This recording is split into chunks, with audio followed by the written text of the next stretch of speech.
Hey എന്തർത്തനം. അങ്ങനെ train മാറി കയറിയ വിഷമത്തിലിരിക്കുകയാണ് കേട്ടോ. അങ്ങനെ ആപ്പിൽ നോക്കിയപ്പോഴാണ് തിരിച്ചിങ്ങോട്ട് അടുത്ത സ്റ്റേഷനിൽ ഇറങ്ങിയാൽ ഒരു ട്രെയിൻ ഉണ്ടെന്ന് അറിഞ്ഞു. പിന്നെ ഒന്നും നോക്കില്ല, അടുത്ത സ്റ്റേഷനിൽ ചാടി ഇറങ്ങി.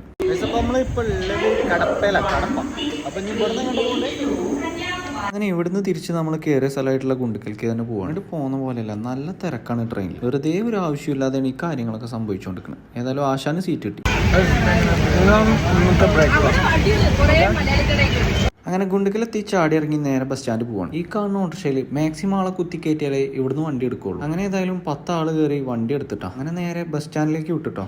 20 രൂപയാണ് ഓട്ടോ ചാർജ്. അങ്ങനെ അവിടുന്ന് ബസ് കയറി. ഇനി നേരെ നമുക്ക് പോകാനുള്ളത് ബെല്ലാരിയിലേക്ക്. നമ്മുടെ മാണിക്യത്തിന്റെ സ്വന്തം നാടായ ബെല്ലാരി. അങ്ങനെ 1 മണിക്കൂർ യാത്ര ബെല്ലാരി എത്തി.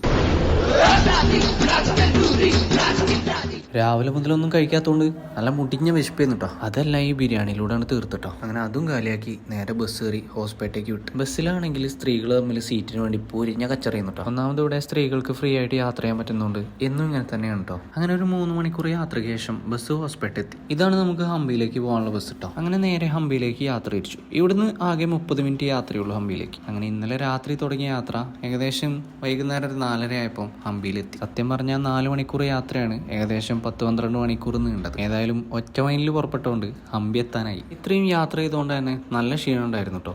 അപ്പോൾ ഒന്നും നോക്കിയില്ല, വേഗം ഒരു റൂമും തിരഞ്ഞു നടന്നു. കുറച്ച് സമയം റെസ്റ്റ് എടുത്തിട്ട് സൺസെറ്റ് കാണാൻ ഇറങ്ങാമെന്ന് വിചാരിച്ചു. അപ്പോൾ ഹംപിയിലെ ബാക്കി വിശേഷങ്ങളുമായിട്ട് വീണ്ടും വരാം. അതുവരേക്കും ബൈ.